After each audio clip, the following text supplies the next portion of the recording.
sagaal biloodan ku dhashay xalaal anigu aan leeyahay oo aan gatay oonan xoogin oonan dhicin oo anigu aan leeyahay oo xalaashayda ku gatay sagaal bilood nin ku dhashay iga qaadi ma anoo nool ogow cadaaladda ku dhimo annaga dhul dan guuda ma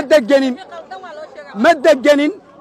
dhulkan 50 sano la kala gadanayay oo la deganay oo ummadda Soomaaliyeed oo ku kala wareegayday oo qolaba maalin gaday laba boosan kula yahay kan ugu yar afar ninkii shanaado gato Soomaaliyana ninkii shanaado gato aniga markayga horna dawlad ima dajinay dadkii dawladda dajiday waa gateen waxna waa ku nool waa degan yihiin waxa la yiri malihidin cadaalad maahan madaala waxaan leenahay qabiil uma ihid gudoomiye qabiil uma ihid ummadda Soomaaliyeed u tahay gadaal isugu noqo ummadda Soomaaliyeed tahay qoortii labada garab u dhaxayda tahay ilaahay ka cabso laba mitiraad gale wallahan qabyaaladu waxba kugu tarayn ilaahay yaad hortagee jooji eli warqadahan eli haddaad celi weydo waxa allaala wixii meeshaas ka dhaca mas'uuliyadda aad taxamula sagaal biloodan ku dhashay xalaal anigu aan leeyahay oo aan gatay oonan xoogin oonan dhicin oo anigu aan leeyahay oo xalaashayda ku gatay sagaal bilood nin ku dhashay iga qaadi ma anoo nool ogow cadaaladda ku dhimo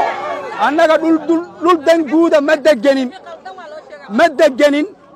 dhulkan 50 sano la kala gadanayay oo la deganay oo ummadda Soomaaliyeed oo ku kala wareegayday oo qolaba maalin gaday laba boosan kula yahay kan ugu yar afar ninkii shanaado gato Soomaaliyana ninkii shanaado gato aniga markayga horna dawlad ima dajinay dadkii dawladda dajiday waa gateen waxna waa ku nool waa degan yihiin waxa la yiri malihidin cadaalad maahan madaala waxaan leenahay qabiil uma ihid gudoomiye qabiil uma ihid ummadda Soomaaliyeed u tahay gadaal isugu noqo ummadda Soomaaliyeed tahay qoortii labada garab u dhaxayda tahay ilaahay ka cabso laba mitiraad gale wallahan qabyaaladu waxba kugu tarayn ilaahay yaad hortagee jooji eli warqadahan eli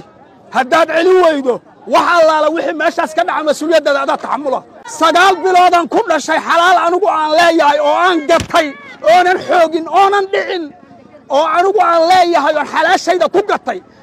sagaal bilood nin ku dhashay iga qaadi ma anoo nool ogow cadaaladda ku dhimo annaga dhul dan guuda ma degenin dhulkan 50 sano la kala gadanayay oo la deganay oo ummadda Soomaaliyeed oo ku kala wareegayday oo qolaba maalin gaday laba boosan kula yahay kan ugu yar afar ninkii shanaado gato Soomaaliyana ninkii shanaado gato aniga markayga horna dawlad ima dajinay dadkii dawladda dajiday waa gateen waxna waa ku nool waa degan yihiin waxa la yiri malihidin cadaalad maahan madaala waxaan leenahay qabiil uma ihid gudoomiye qabiil uma ihid ummadda Soomaaliyeed u tahay gadaal isugu noqo ummadda Soomaaliyeed tahay qoortii labada garab u dhaxayda tahay ilaahay ka cabso laba mitiraad gale wallahan qabyaaladu waxba kugu tarayn ilaahay yaad hortagee jooji eli warqadahan eli haddaad celi weydo waxa allaala wixii meeshaas ka dhaca mas'uuliyadda aad taxamula sagaal biloodan ku dhashay xalaal anigu aan leeyahay oo aan gatay oonan xoogin oonan dhicin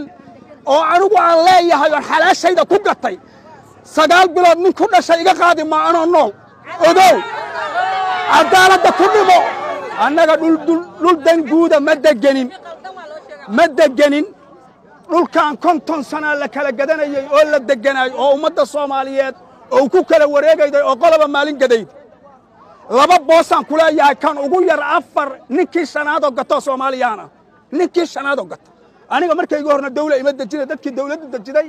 waa gateen waxna waa ku nool waa degan yihiin waxa la yiri malihidin cadaalad maahan madaala waxaan leenahay qabiil uma ihid gudoomiye qabiil uma ihid ummadda Soomaaliyeed u tahay gadaal isugu noqo ummadda Soomaaliyeed tahay qoortii labada garab u dhaxayda tahay ilaahay ka cabso laba mitiraad gale wallahan qabyaaladu waxba kugu tarayn ilaahay yaad hortagee jooji eli warqadahan eli haddaad celi weydo waxa allaala wixii meeshaas ka dhaca mas'uuliyadda aad taxamula